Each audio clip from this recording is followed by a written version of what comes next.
Welcome to Masters of Main Street, Conversations with Business Experts. Now, this is your one-stop destination for insights, inspiration, and valuable lessons from the most seasoned and successful small business experts.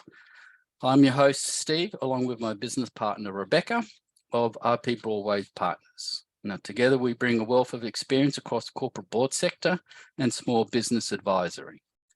So whether you're just starting your journey or you're an established business owner looking for ways to innovate and grow, you've come to the right place. Each month, we'll bring together industry experts for in-depth, enlightening panel discussions. Now, our guests have walked the walk and they all run their own businesses and have extensive experience and knowledge in their field of expertise. They're here to share their wisdom, experiences, and the hot trigger issues facing all of us in the small to medium business environment. So grab a notebook, settle in, and get ready to transform your business vision into reality. On today's episode, we'll be discussing all issues cybersecurity for small business owners with our distinguished panel, Mark, franchise owner of Computer Troubleshooters, Hurstville, and Michael, master franchisor, Computer Troubleshooters. Welcome to Masters of Main Street. Let's get started with the Q&A. But Mark and Michael, if you could provide a brief introduction to yourself and your businesses, and we'll get right into it. Thanks, Steve. I'm Mark. I'm a franchise owner at Computer Troubleshooters, Hurstville. My journey in the world of IT began many, many years ago. I started working out on help desk, and over time, I've had the privilege of witnessing the incredible transformation of businesses using typewriters to the rise of PCs, and then moving into the exciting era of cloud computing. This journey has given me a deep and comprehensive understanding of various IT systems. The emergence of the internet had really sparked my fascination with networking and security. And as the technology continued to advance, I saw a chance to specialize in security and led me to pursue a degree in networking and earn industry certifications along the way. My professional path has led me through different sectors, including not-for-profits, manufacturing, media, and government organisations. And across all these different experiences, the one thing that remains clear is that the immense significance of cybersecurity. That's it from me. Over to you, Mike. Thanks, Mark. Sorry, there's something happening here. Just change the view. Thanks, Mark. Sorry about that. There was just a little technical hiccup. I'm the master franchisor for Computer Troubleshooters Australia. We have somewhere around about 31 franchises across Australia. What we focus on as a business is IT support. Managed services is a common term that people might have heard of, but effectively our specialty is in security and ensuring that organisations' IT infrastructure is performing effectively. So that's what our business is. My background, you can see by the grey hair or lack of it, that I've been around for a long time. But for the last 13 years, I've been involved in the IT industry in terms of security and managing this franchise. And when I say security, around about 2010, I started with a company called Antivirus Group, AVG, which was the organisation that really introduced the free model of software to the world. And their focus, obviously, was the internet and the antivirus. In other words, protecting people from the criminals. And that's where my interest really sparked in security. Before that, I've had experience in domain names, worked at Melbourne IT for a period of time as their national sales business development director for the domain name business. Was involved in potentially enabling that organisation to float. And then I've had some experience with a web development company as general manager and so forth. And before that, I was in education in the space of leadership, computing, business, and sales. I guess Today will be a really fascinating talk, and we hope that we can share some of those experiences that we've learned along the way, and that you can get something out of the conversation that we're having. That's probably enough from me. Excellent. So let's start with the current state of cybersecurity in Australia.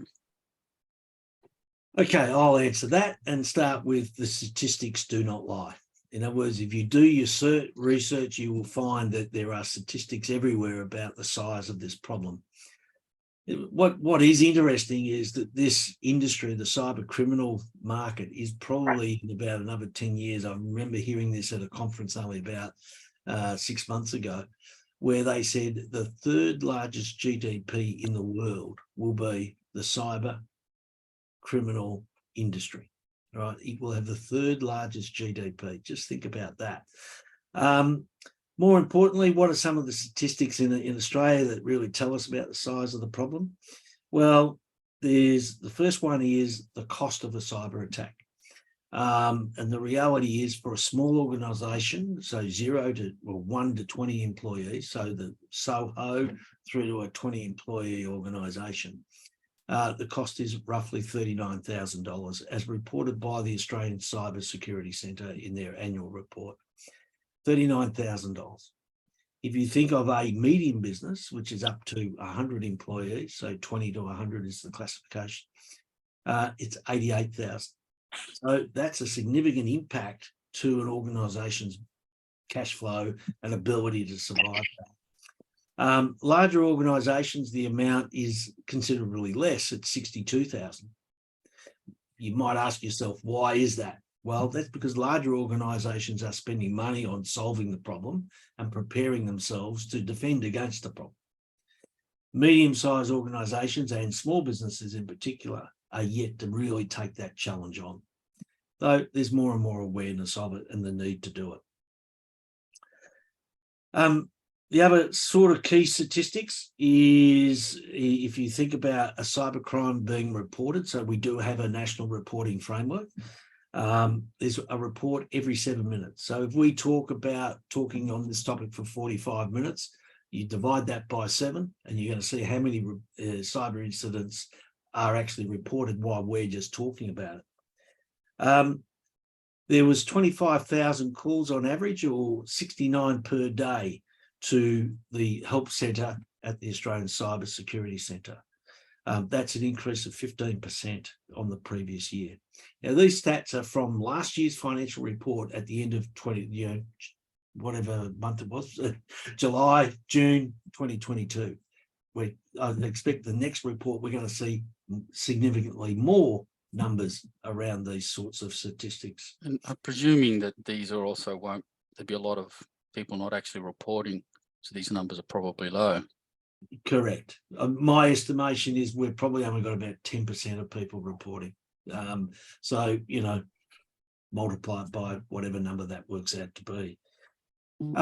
If you think about the ability of a cyber attack, well, if you think about the fact that there's probably 150,000 to 200,000 routers in small businesses and homes that are all vulnerable, they're all connected to the internet. Therefore, they're a gateway to attack. So the problem is just big and continues to be growing. The other issue is software and the software vulnerabilities being reported. So, you've got to remember, with software, it's usually the criminals that are establishing where the vulnerabilities are, and then the software company is responding. That's why every week, as an example, with Office, Microsoft 365, you've got to do a weekly patch update because they've discovered another vulnerability in a week. Well, they've probably discovered 3 or 4 in actual fact, and therefore it's got to be updated and maintained. So you can see that the size of the problem is quite big. It's not going away. It's only going to get bigger. That's probably enough for me. Mark, is there anything you want to add?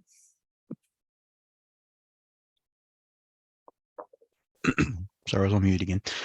I'd just like to add and address, I guess, more of the CVEs and being common vulnerabilities and exposures. So what I've seen in the last few years, the most highly exposed software is Google Chrome. It's one of the most popular browsers that home and office users do use. It's ease of use. It's compatibility with most internet software out there, but it is the most widely vulnerable browser there is, because attackers keep finding vulnerabilities, and it's continually being patched every day. So, and also along with that, it's really important to restart your PCs every day after a software update. It's critically important because as soon as Windows or Office or your browser is updated, it won't usually take effect until you restart your machine. So it's highly important that when your computer asks you to restart, do it as soon as you can. Don't leave it tinkering for a couple of days, because that could be, you know, an attack that can possibly happen. So that'd be the critical point. You've just got to make sure you're turning off your computer every night, not just leaving it on idle or lockdown. Yeah, so some people might put it to sleep, let it hibernate, and come out. So when I typically come in and see a customer, I could see their computer been on for almost a month, 30 days, and they wonder why their computers are slow. And, you know, it's to do with the updates that have happened, the memory leaks that are still there. And usually after a restart, it usually fixes things. So it's highly important that this happens daily. So what are some of the actual common cyber security trends that Australian small businesses are facing or should be actually aware of? That's a great question. And sorry, am I being heard there? I'm not quite certain. Yeah, I can hear. Yeah, Yep. we can hear. Okay. Yep. All right. I think the interesting thing on those common attacks people should be aware of is that the nature and type of attacks is always changing, right? It's not going to sit still. But the delivery mechanisms and the words we hear are pretty common. And they would be, for example, a phishing email, phishing attack. What's that? What's a phishing attack? Well, really, it's an email that arrives. It's trying to get you to click on something, to go off to, it might be to go off to a site. It might be to go and log in somewhere. And the aim is to get credentials, or the aim is to find out information from you, and it's tricking you to give that information up. The point is those attacks have become a lot more sophisticated. They're a lot more professional. So one of the key ways you would have been able to pick up a phishing attack very early on would have been spelling, right? Grammar. All that's been tidied up.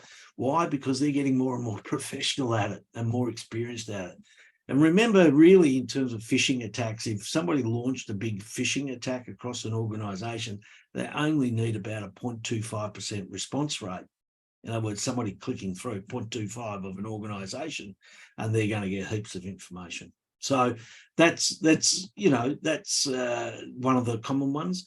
One of the other ones that we're hearing more and more of, they're again very bit more sophisticated, is a business email compromise. BEC is the term that you might hear. And again, this is really focused on getting payments or transferring very valuable information to somebody. And really, it's about impersonating somebody inside an organisation and then getting an employee to take action through email. And an example would be, I'm the boss, somebody acts as me, they send an email to the accounts payable person, says, this invoice hasn't been paid, we need to pay it quickly, blah, blah, blah, please transfer the money to this bank account. Of course, the bank account details are probably different to what we've got on file. Hey, but the boss is telling me to do it, so I'm going to do it, right? And that happens.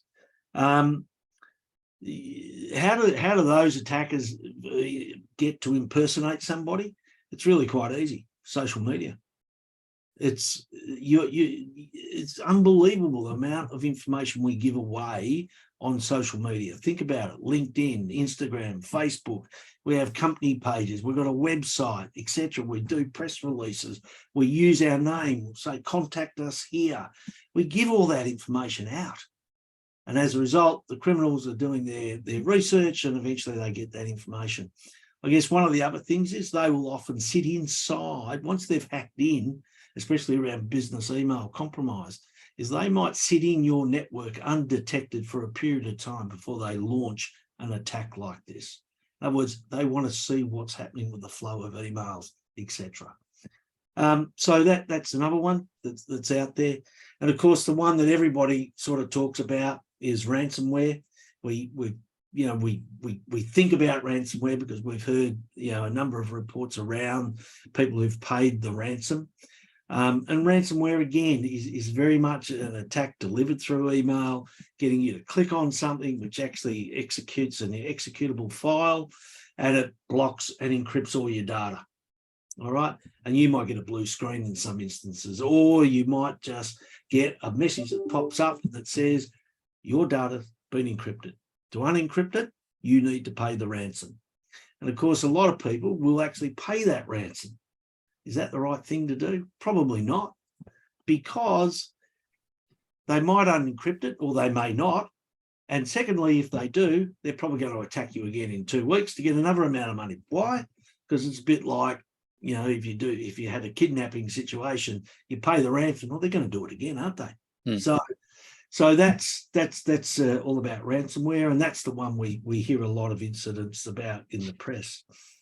We've already mentioned software vulnerabilities. That's another one that you really do need to be aware of. Especially what's key here is also about with software vulnerabilities is to ensure everybody's using the same version of a software. So if you think about, I can think of the 90s in particular, let's take Office 365 or Office in those days, it would have been known as. We had physical licenses. We had 70 employees. We had 20 on version 3, 20 on version 5, 6 on whatever, etc. And then we had to get them all to talk to each other. Well, the impact of that is, if we don't keep them all up to date and have everybody at the same standard, we're in a position where we're opening ourselves up to vulnerabilities.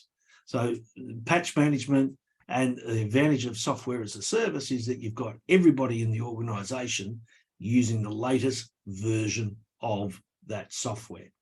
And that's a real key strength of it. And that gives you a bit of strength of security. Well, what you can see, and the last point I'll make on this, is that people are the reason why we get attacks. People make the mistakes. All right. So one of the key elements is always to be working on your training and your staff awareness of the challenges around cybersecurity. Make them very cyber conscious. If we don't do that, we're really limiting our ability to defend. So I think that's probably what I would say there. Mark, is there anything you want to add to that? Oh yeah, sure. Look, through my experiences, I've got a few myself. I'll share business email compromise and ransomware. So with the BEC, we've had someone pretending to be an actual employee, and they've actually hacked into our email system and been quietly watching the company's activities for a few months. And this allowed them to plan out their activities. So they found an opportunity and they sent an email to an employee who's highly ranked and deals with finances. And this conversation went for a few days. Then there was some urgency around this email asking for a big money transfer. There was an invoice attached that looked like any other invoice that was attached from the company to be paid. And the employee started feeling anxious because the invoice was over $200,000. I mean, they thought, really there's something off here. So they decided to give the person a call just to confirm the request. And as it turned out, it was non-existent. So the user knew nothing about it. So it was stopped in its tracks, but, there was potential for damage there. Another example I give is around ransomware. And it happened in a media company I was working for. The company had just acquired a printing business, and this new printing arm had gone through a security assessment, but the security recommendations made weren't really given much attention. So what unfolded was one of the employees did receive an email, but little did they know it had a really bad link hidden in it, and they actually clicked on it. That had a nasty thing called ransomware attached to it, and it was just like a disaster waiting to happen. So every single file that the printing company had was completely messed up. So that included files in SharePoint, OneDrive, internal files. It replicated around to every computer. So it was an absolute nightmare. And to make matters worse, it's basically meant that no systems were working, and everything came to a standstill. So this was a printing arm for a national printing company. So picture that for a moment. They print posters and all that sort of stuff. And they couldn't print because they had no media files, no software to run it, no software to run the machines. So for them, it was quite a mess. So they had to do all sorts of things like changing printing companies. The entire team had to put in a lot of effort to salvage the files. But it took about a good 2 months to finally sort things out and get everything back on track. But it cost them a lot of money to divert the way they were operating and to get their systems up to date and recover files. So security, don't. Security is a really important part and not to be missed. So yeah. Security and education. Yes. So what responses are we finding to cybersecurity attacks, either in the form of industry or government frameworks? Again, another really good question.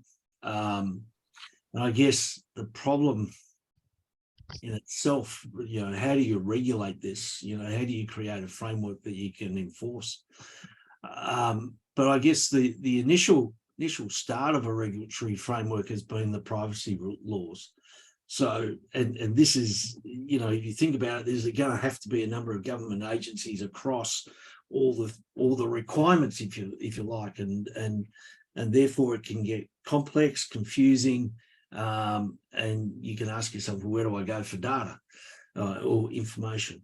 But really, the notifiable data breach legislation in Australia was probably the starting point, which is about privacy and reporting data breaches. Of course, not everybody has to report a data breach. Under that legislation, you're going to be 3 million. I guess one of the things would be that as more and more incidents are reported, that threshold is probably going to be reduced over time. So more smaller organisations are probably going to be impacted by that requirement. And the notifiable data breach, regulations and what have you are really quite detailed if you go to the commissioner's site and start to read up on it. But that's a starting point. That's one of the starting points. Another starting point is just, well, how do you defend against all this? What do you need to put in place? And that's where you have industry standards sort of emerging. And you've got some standards globally, you've got some standards or what we might call mitigation strategies at a local level. And in Australia, that's called the Essential 8, right? And that's put out by the Australian Cyber Security Centre, which is actually it's also the Signals Directorate who's responsible for protecting governments in terms of security and the requirements and standards that need to be put in place. And that's being transposed and that's being educated and promoted out there, the Essential 8. And as I say, they're really mitigation standards or strategies. And then the other thing with the Essential 8, there's 3 maturity levels, maturity 1, 2, and 3. The more complex the organisation, you probably need to be up at maturity 3, but as a minimum, you need to be at maturity level 1. And it doesn't matter what size of business you are, you must have those mitigation strategies in place under the Essential 8 at maturity levels, number 1. If you're thinking about cyber insurance, this cyber insurance will be a further driver of the regulatory framework. simply because insurance companies, and ransomware is a good example, they've paid out on that. Banks have paid out on a number of scams and so forth, and incorrect transfers because of business email compromises. They've refunded money, etc., and then they've chased the cyber criminals and so forth, or they've used their insurance to protect the business. But my point is, those cyber insurance companies now, or the insurance companies, are saying, well, hang on a sec, we've got a risk here and we need to mitigate that risk. So what are you doing about mitigating that risk?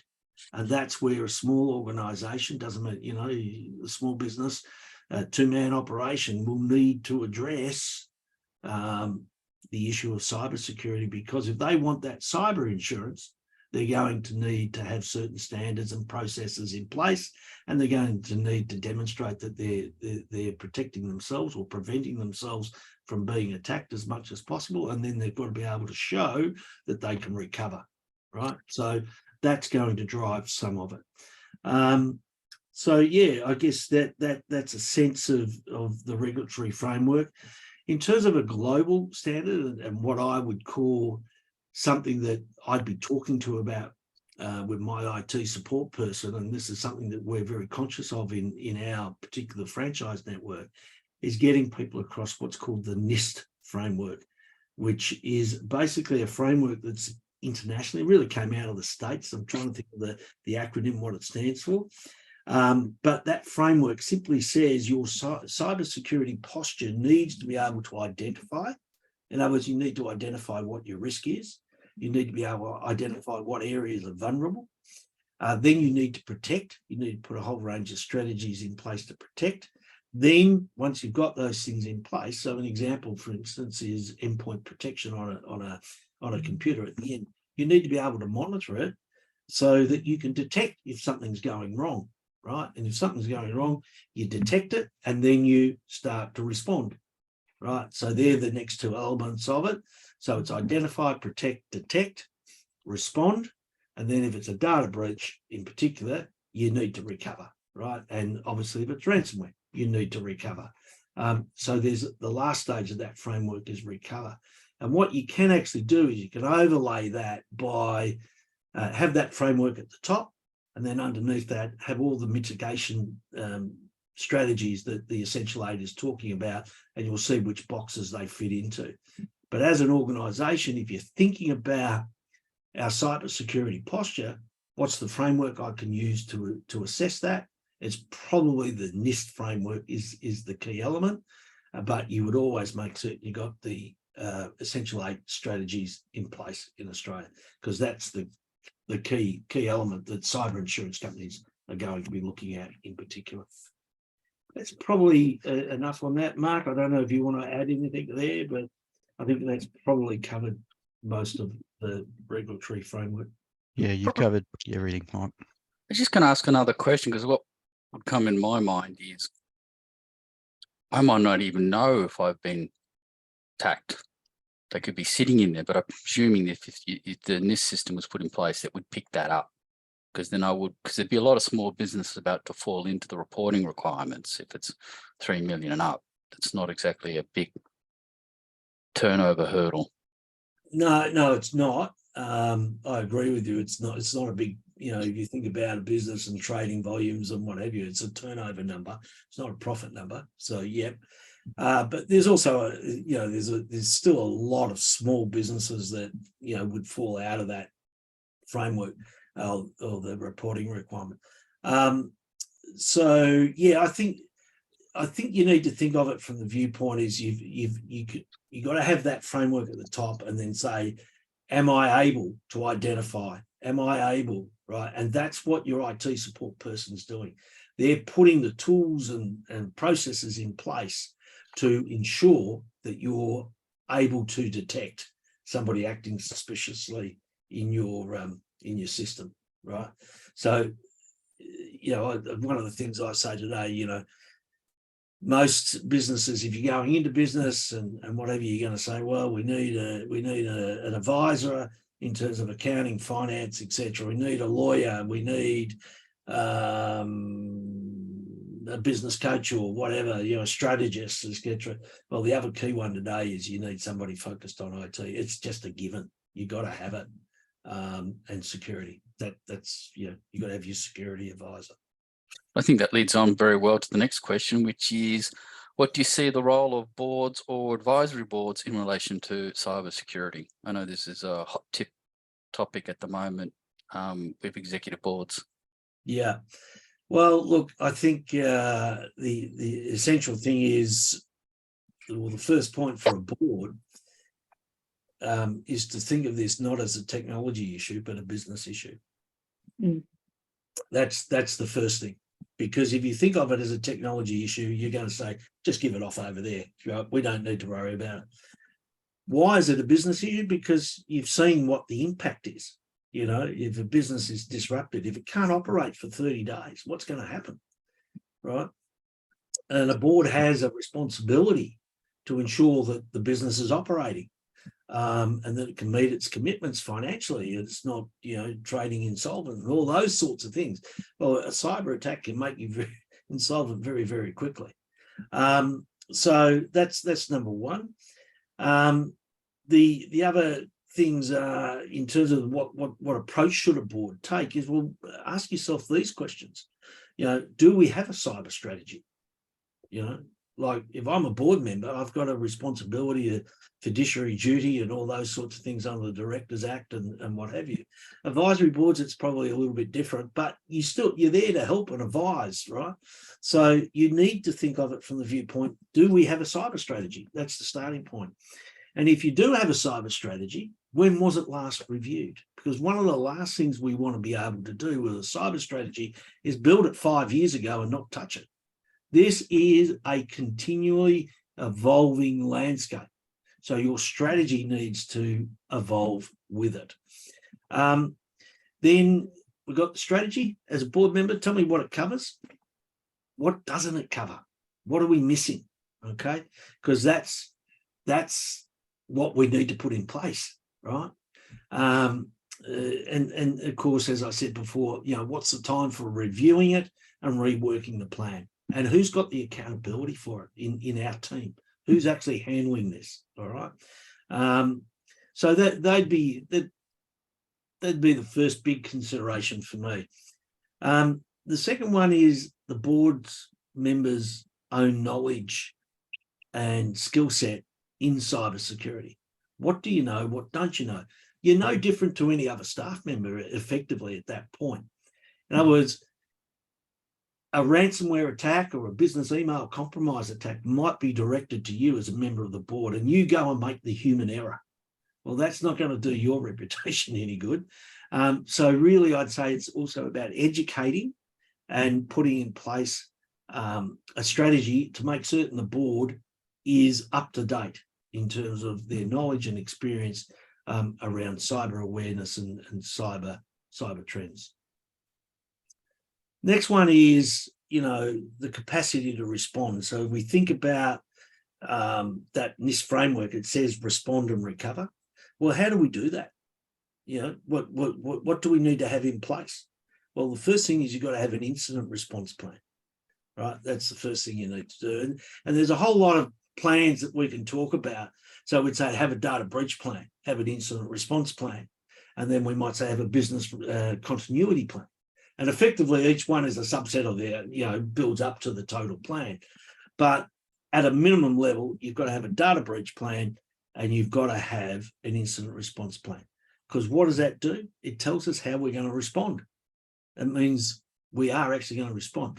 So, okay, we've got a plan in place. Well, what would I ask next as a board member? I'd say, well, when was the last time we tested it? Why? Because I want to know it works. If it doesn't work, what's the point of it?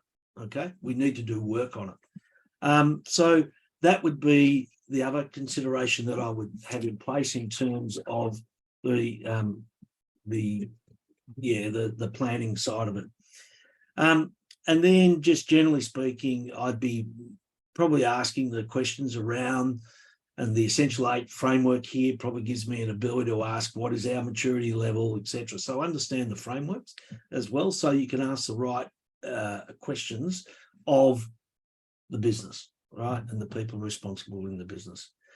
And the last one is simply, how do we measure all this? What are the metrics we're using? Are those metrics relevant? Are they not relevant?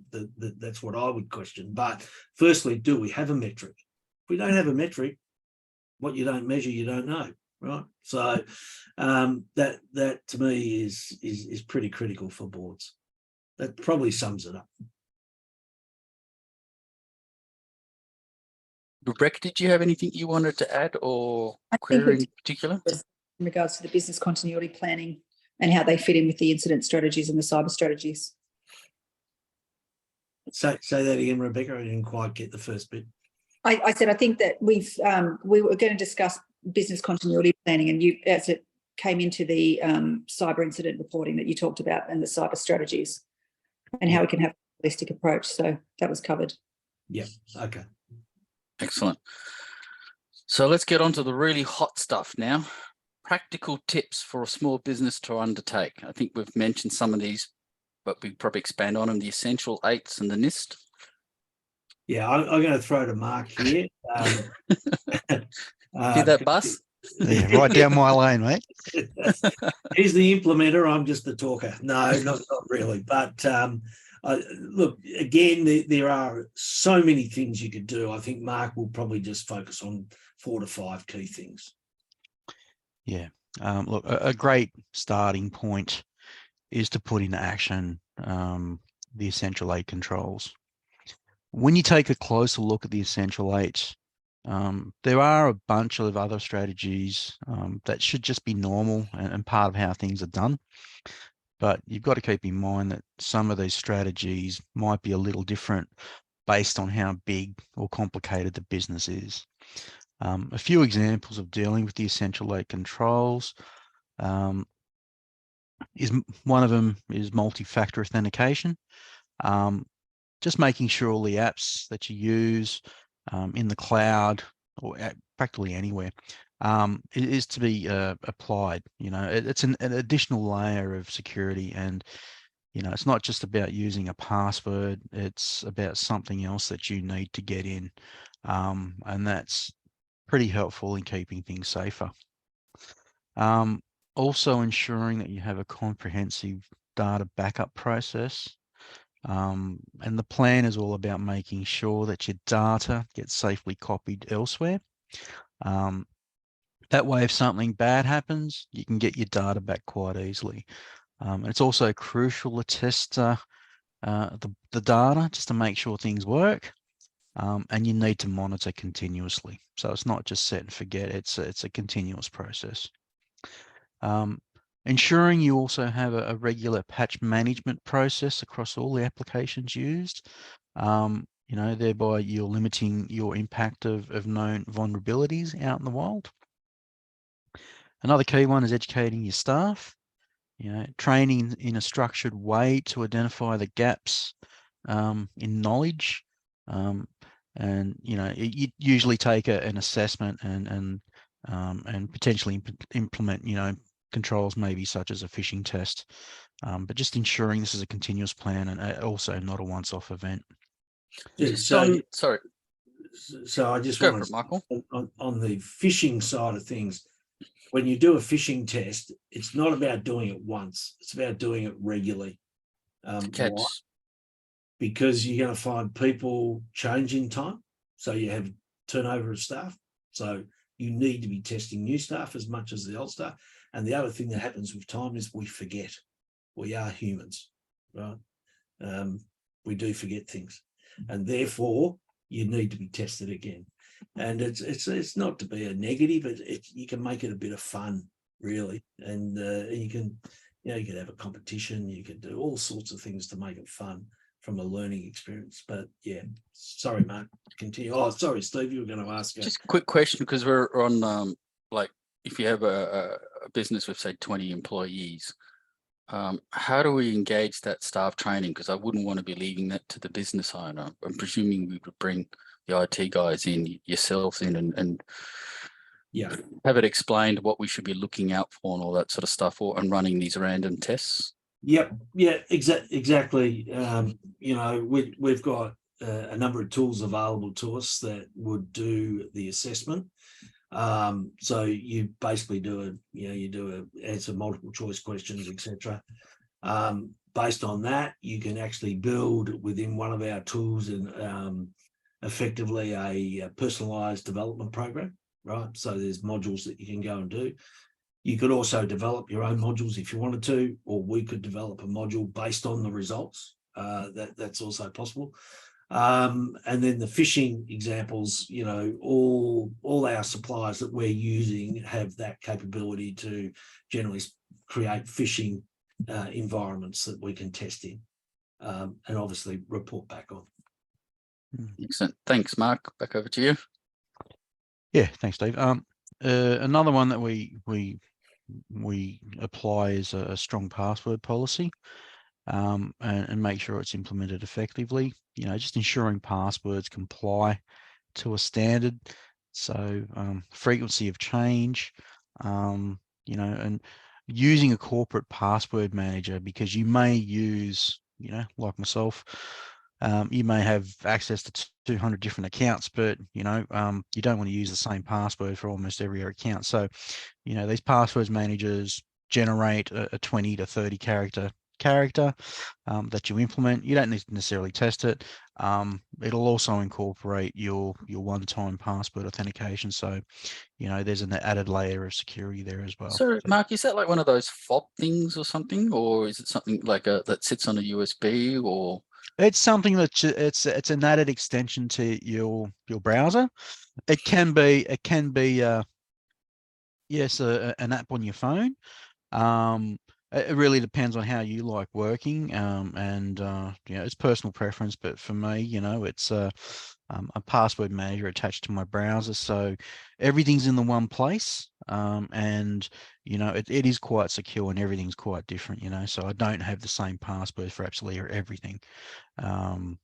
These password managers will give you a secure score as to how your passwords are. They might say using repeated passwords for certain applications. It's recommended that you change it. So you apply those controls and make sure that you're up to date. The biggest one that I see is also limiting administrative control. And what I mean by that is just ensuring that no users can modify your standard operating environment. So a standard operating environment says, okay, well, all I'm going to have is Google Chrome or Microsoft Edge as our browser. We're going to be using Microsoft Office, and as an example, and that's just it. Anything else that's required needs to be approved and then installed by some management software. So just really ensuring that no one has godlike privileges on the machines, because once they do, they can install software that's either new or old, and this is where a lot of the vulnerabilities come into play. So you just got to have that level of control, making sure that we don't allow unnecessary software on the systems.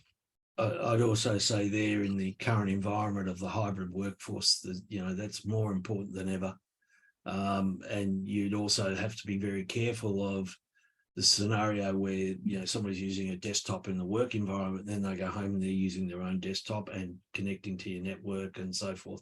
So you want to have that all controlled significantly. And I don't know if Mark mentioned, but also when somebody leaves an organisation, being able to restrict their privileges pretty much straight away is important.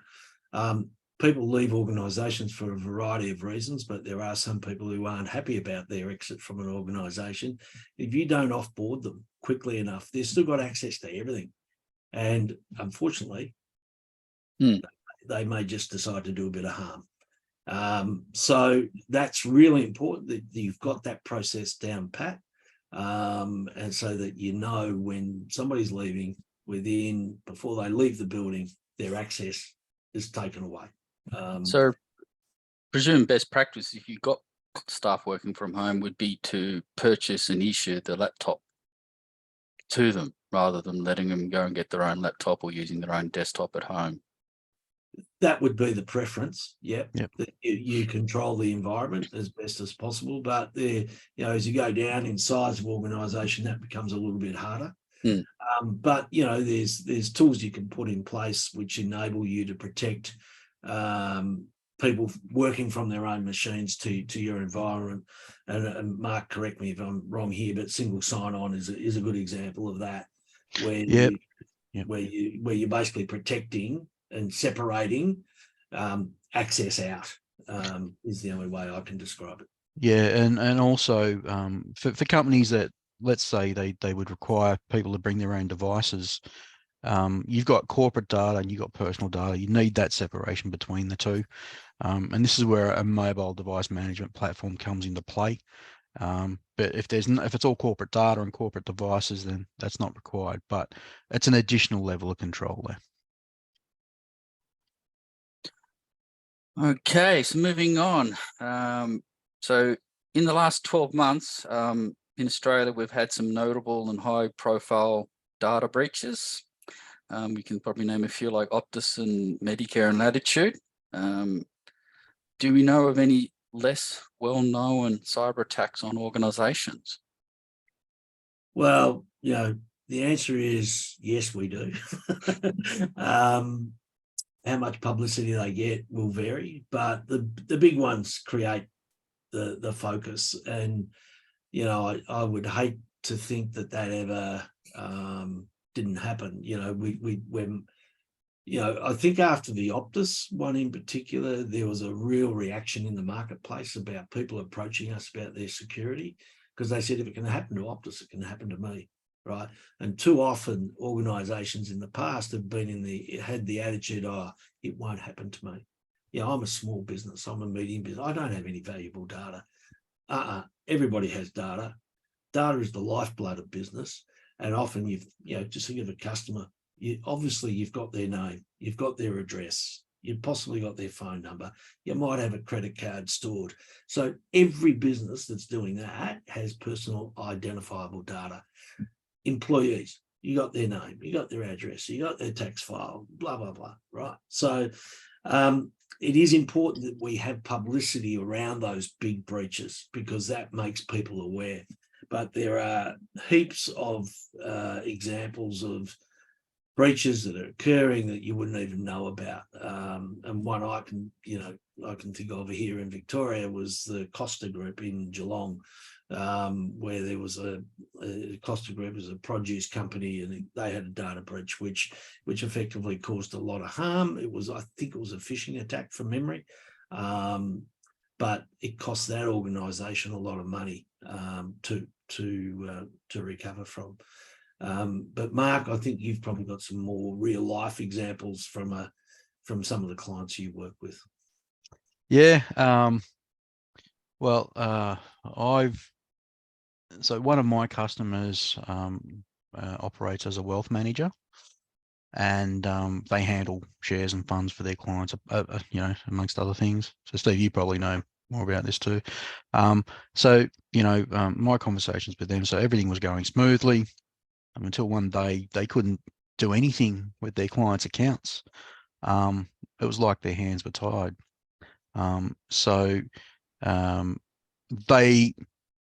What they were restricted in doing was to make any changes to their investment plans. They couldn't do a thing. Why? Well, it turned out that the platform that they used for their financial platform was hacked. And the customers had no idea how serious it was until, they reached out to the platform themselves, and they didn't even get a lot of info about what was going on, except to say something had happened. They were attacked. This went on for about 2 months, so they were unable to do anything with their clients for 2 months. So with them not doing anything, the financial platform was basically locked down. The people couldn't do anything for 2 months. Customers were irate that they couldn't do anything, and they were losing customers at the end of the day. It was a tough time for them. And I think they eventually managed moving to another financial platform, but they were still not given enough information about what the attack was and why they were locked out. Another one for me, probably personally, was an ex-super fund I was in. Had a breach late last year, and I received an email from them to say, there was personal identifiable data that was stolen. Included in the super fund is the tax file number, and it was mentioned that this was reported to the ATO, and being a small business, my wife lodges my tax returns or GST BAS statements, and found that we had an issue a few months ago. So this is from last year up until now. So, and for me, it meant over a week's worth of talking with the ATO, talking with the cloud accounting software. I wasn't getting answers absolutely anywhere until I found out that the breach for this super fund had caused the ATO to put a lock on everybody that had tax file numbers associated to that super fund. So I wasn't able to lodge anything, and I can imagine other people having the same issues as well. So it meant that the ATO had to put in an investigation to see exactly what was breached, and then they let things go and let things slide smoothly. But I did. I was late on my GST lodgement, and they did issue me with a fine, but they managed to waive it. But for me, it was just the angst. It was it was the trouble of not knowing what was going on, and because everything was working so smoothly. But that was just another example from me, which I thought, it affected me quite profoundly. I suppose what I'd ask is that there seems to be a perception that this is just for the top end of town, and that they're the ones getting hit, but that's not actually the case, is it? No, absolutely not. And again, statistics will, if you dig around in reports that are released and so forth, you'll find information about it. And one of the easiest ones is go to ScamWatch, and ScamWatch produce, I think, a quarterly report. But scams impact everybody. How many phone calls do we get where we got a scam going on? A good example is websites being hacked with scams. I'm not too. I know of a website that had the FedEx little app put onto its site. I know the traffic to the site increased 15-fold, and it was the criminals trying to get people to use the little app that was on this website that the person didn't know about, right? And that's an example of what's going on. It is just something that is out there and it's constantly got to be battled. The ScamWatch, they said 13.7 million was lost to scams in 2022. 13.7 million, that's in Australia. But it produces a quarterly report on the scams. And I guess that's the whole thing with this, what's the delineation between a cyber attack, a scam, to a certain degree, it's all in the one basket. And we're all being impacted by it. A lot of scams are around business email compromises as well. So, that's an approach that's taken. Are any particular industries more of a focus than others? Well, again, a NAB report that I found recently sort of indicated that there was a lot of data breaches impacted mostly in construction industry, 16%, retail is about 15%, business services 14%. Least common was the health services, which is really interesting because that's often identified as an area that we will have breaches in, but I think the health sector has probably taken up the challenge of preventing and protecting more effectively than other industry sectors. So, yeah, it's a big problem, which we've said before. So we have chatted about this before, but what's your thoughts on cyber insurance and what needs to be done? Well, where do I sit on it? I think I sit on it that it's got to be, it's a necessary requirement moving forward for businesses to be looking at cyber insurance. Why? Because it mitigates the cost to you. You know, it saves you that $39,000 impact or the $19,000 impact. So, you know, you've got protection, you've got a strategy to mitigate the impact. And that's why I think it's important. Now, obviously, you have to think about the cost of the premium. How do you bring premiums down? By reducing your risk, by being assessed as having a stronger defence, which means that you've got to invest in cybersecurity. So it's a nice push for smaller organisations to look at it. But, you know, there are some traps with cyber insurance as well, because we all know insurance companies have a lot of exclusions and fine print. And I'd say to you, read a cyber insurance contract very closely. I mean, we've seen it with natural disasters, haven't we, with people with flooding and what have you. And you still got to remember, it can take you a long time to get the insurance paid out. You know, I've got friends who were impacted by the floods recently, you know, last year, and they're still trying to work out the settlement so that they can rebuild. That's going to be the same in cyber insurance as well. So, but overall, you probably need it. It helps drive your posture around implementing an effective prevention strategy and protection strategy. So I'm probably for it from that viewpoint, but you got to understand the costs associated with it. Mark, I don't know if you want to add anything. Yeah, probably just reiterate that taking the essential 8, and applying that across businesses, that would be a minimum step that most businesses require to see, premiums as being, insurers coming out and saying, well, what are you doing? What's being done about your infrastructure and your system? So putting in place these strategies is critically important on cybersecurity. So cyber insurance is very important. I think from my understanding, when you take out cyber insurance, there's usually a questionnaire or something. So you really need to engage your IT security experts to probably answer some of those questions with the insurers. Yeah, absolutely. They'll ask you specifically these days around, have you implemented the essential 8? That is a question they will ask. They'll also ask about, do you have an incident response plan? They'll ask you, do you have a data breach plan? Sometimes they might ask you about a business continuity plan as well. Sometimes they'll ask to see that. You just can't tick the box yes. You've got to actually show it to them. And I think one of the other considerations is, if you are using external IT support companies, etc., and you're using, let's face it, we use a vendor to provide some software to enable us to do our stuff. They will want to know what level of security your IT support vendor has, right? What have they got in place? Because, if anything, in terms of cyber criminals, they have got an approach where they're saying, well, you've got all these IT support companies who are actually supporting small businesses. If I can get into their system, I can get access to all the others.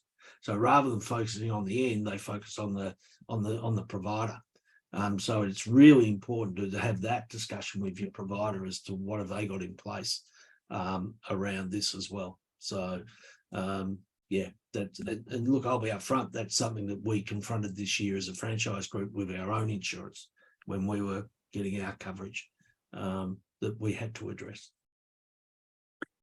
Now, we all know there are significant skill shortages in cybersecurity space.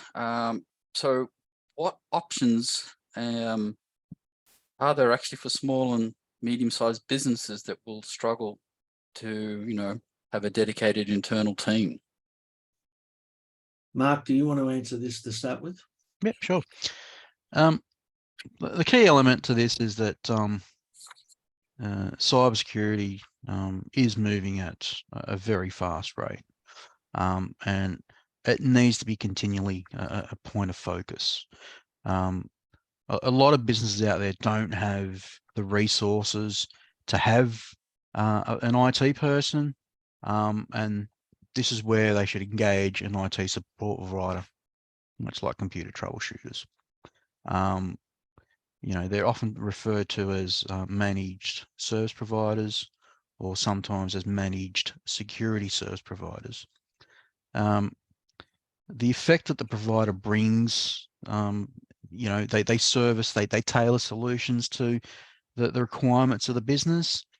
They can handle tasks such as monitoring on their networks, advanced threat detection, on files, on emails, anything traversing the cloud. It includes incident responses and vulnerability management. They can also get into training programs and also bringing other expertise as required to develop the incident response plan, or they may opt to do this themselves. In providing this, there is a technical viewpoint that is part of their IT service that you need to be very clear in understanding what is covered by their contractual agreement, and what is not covered. Many different providers may have different expectations around this. For instance, the initial service may not cover penetration testing, where this may need to be performed periodically, twice a year. So there's an additional charge on top of the monthly fee. Other things, prices on services can either be per device or per user. It really depends on how the company is operating, or some providers may provide a flat fee. Selecting a provider can be hard, but with the key advice, I would ensure that you're working with someone who understands and knows your business and the complexity of solution involved, so it can match your requirements to give you the most, to give you the protection that your business needs. You need to focus on value proposition and just be certain that they're going to be there for you when you need them. Yeah, so I think there's a number of things, and this is probably more at the small end of town. So let's say those businesses under 20 employees, they need to be aware that it does come as a cost. But by employing the expert, because we're focused, as an example, we're focused on supporting 10 companies. So the cost to you might be, I'm just making up a number for the purposes of the statement, but we've got 15 people, blah blah blah. It works out to about $1,000 a month. So that's $12,000 a year to save an impact of 19 or 30, 38, or those numbers that I referenced earlier. But more importantly, if you think about it, that number of $12,000 compared to a wage and salary earner probably earning $150,000, right? So there's a big difference, and that's why you would look at an organisation like us to be able to support you. But as Mark was highlighting, selecting your provider is a key, and you need to feel very comfortable with them. I think one of the trends that can happen, and I've seen this in the marketplace over the years, we're a franchise network. We've got 30 odd franchises. I'm going to say they're all pretty small in essence, but they've got the power of the group. In other words, they can got the combined intelligence of the group. But more importantly, you're probably, as a customer of ours, you're very important to that franchise owner. It's a small business talking to a small business, right? So therefore, you're important to them. Now, what happens as MSPs grow is sometimes you can be very important, and then you're not very important because now you only represent X amount of revenue, right? So you just need to know what that path is going to be. And if it is important for you that I've got to have a personal relationship, then you're probably better off with a smaller provider than a big provider. So what I'm saying is know your own needs, what you need, and the sort of relationship you want to have, and use that to assess your providers in making your selection. So following on from that, then, what are the resources available to small business owners? If they want to actually learn more about this, clearly we can come back to you guys, but what are some of the other areas they can go to? Yeah, sure. Look, there are so many resources out there to create awareness and develop your skills, but probably your knowledge initially. So, the first thing I'd say to you is go to some of those sites I've referenced earlier. So I'd go to cyber.gov.au. There is heaps of resources on there. You can do, in actual fact, there are things like self-assessments, and that self-assessment is just to develop what do you know, where are you positioned. So there's all the mitigation strategies. It tells you how to do it. There's how-to guides, which is great. If you're a small organisation, you don't want to pay somebody. That's something that you can do. The Small Business Family Enterprise Ombudsman also has some resources available to you. The business.gov.au sites have all got resources. The banks have resources. It's everywhere if you want to go search it out. And as I said, as we were talking before the program, yesterday I learned about a new program called the Cyber Wardens program, which is a free program. It's a part of a government initiative. It's an initiative of the Council of Small Business Organisations of Australia. It's being done in conjunction with Telstra, Commonwealth Bank, Australian Cyber Security Centre. You could go join that program. It's something I'm actually going to do later today, is actually go and do that program, because A, I want to know about it, but B, it's something that I want to understand what it delivers for small businesses, so that when we're talking to them, we can give them a recommendation. The other thing I would say to you is there's not only government sites in Australia that you can get these resources from. Every country has got these resources, and I've actually found in some instances those other country sites are even more informative than what I've seen in Australia. So, for instance, in the UK, they've got a document called the Small Business Guide, and that's at ncsc.gov.uk, and we'll give you that information. In actual fact, they've got a couple of documents there. There's one called Cybersecurity, What Small Businesses Need to Know. That's something you can go and read. And I'd say to somebody, before you engage with an IT support company, is actually build a little bit of knowledge yourself, because you don't want to be not informed. You want to be informed to a certain level. New Zealand is another example. They've got something similar to the Essential 8, but they actually call it the top 11 cybersecurity tips for your business. So there's heaps of resources out there. The key element I would say to you, though, as a small business owner in particular, and we're probably talking more that's smaller end, 1 to 30, you need to get a bit of information, but if you're not careful, how much time do you spend on it? And trying to do it yourself is fine, but what if you get it wrong? You get it wrong, it's going to cost you more to get it right.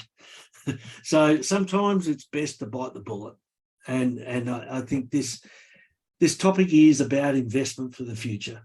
It's not a cost, it's an investment. It's protecting you.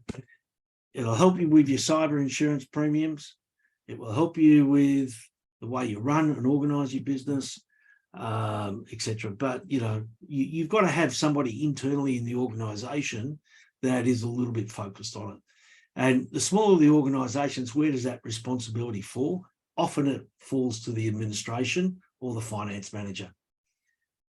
If their background's not IT, it takes them away from what they should be focused on. And that's what, as a small business, you're always grappling with. But in the end, I would say it's an essential investment you've got to make. I suppose one final question, and I'll just throw a comment in there for myself, is that, what's a crucial bit of advice you'd give to small businesses? But from my perspective, from what I've heard from today, is you need a more intimate relationship with your IT guys. be more open, have them understand your business so that they can provide a proper solution, is probably the tip I would say to my clients out there from today. But what would you add for the crucial piece of advice to them? Mark? What I would say, make cybersecurity a priority from day one. Don't ignore it. Be proactive, not reactive, as the cost to your business may be too much. And also, I'd say, just remember zero trust. Just because someone you know sends you an email, it may be a fake. So if you have any issues, remember to contact someone in IT, like your service provider, in the first instance, just to ensure everything's okay. Yeah, we really haven't spoken much about zero trust, but it's a concept that's sort of evolved in the last 12 months, I think. Where previously it would be more a case of I trust what I receive, and then I might verify. Today, the concept of zero trust is do not trust anything. Just do not trust it. Check it, verify it before you do anything. Where previously it was, okay, yeah, no, it's trust, I'll just click on that. Yeah. But for me, I guess it's not just going to be one piece of advice, but in simple terms, human error is a big cause of problems. So focus on training and awareness. Don't ignore it. Build a culture around security as a focus. And what do I mean by that? Why not just, small business, if you did nothing else but sit down at lunchtime with your staff and just say, who's heard of a cybersecurity incident? What stories are you hearing? And start sharing. Share information as much as possible. The other one is really, as I said to you right at the beginning, 60% of businesses don't recover. And one of the main areas is when it's a data breach. As we've said, data is the lifeblood of business. So whatever you do, make certain you've got a recovery plan. Make certain that backup is working, right? And this is, in terms of recovery, it's not just about, can I get the data back? It's how quickly can I get it back? In other words, I can recover my data, but it's going to take 30 days. But what impact is that on the business? You're gone, right? So that would be another aspect. And then the last one is, and we've mentioned it very early on, is implement two-factor authentication straight away. Don't wait. Don't put it off. Can it be annoying? Absolutely. Even I get frustrated with it. But I'll tell you what, every time I get frustrated, I think, hang on a sec, that's really valuable that I'm actually being authorized and it's me. And, the example is, like take a Facebook hack. How many times do we see people get a Facebook hack and what have you? Well, in some instances, I can know that I haven't been hacked because they haven't got the two-factor authentication. I've turned it on. So how could it be hacked? Right. Now, there's other ways people impersonate you, but what I'm getting at is if you've got two-factor authentication, it's down to my phone, it's down to the authenticator on my phone, I know, or it's receiving a code via email, whatever it is, I know it's me, right? And that's important. So I guess that's it in a nutshell. It's been a great discussion. I want to thank you for the opportunity as well. And look, for anybody who's listening, if you want to contact us, certainly Mark is at Hurstville. If you're in Sydney, if you just want to have a chat to an old bloke, call me on 1300 282878. So there you go. Excellent. Thanks, guys. I think there's a lot got out of today, and I appreciate both Rebecca and I appreciate the time you provided. Absolute pleasure. Thank you, guys. Thanks, guys. Thanks, Steve. Thanks, Rebecca.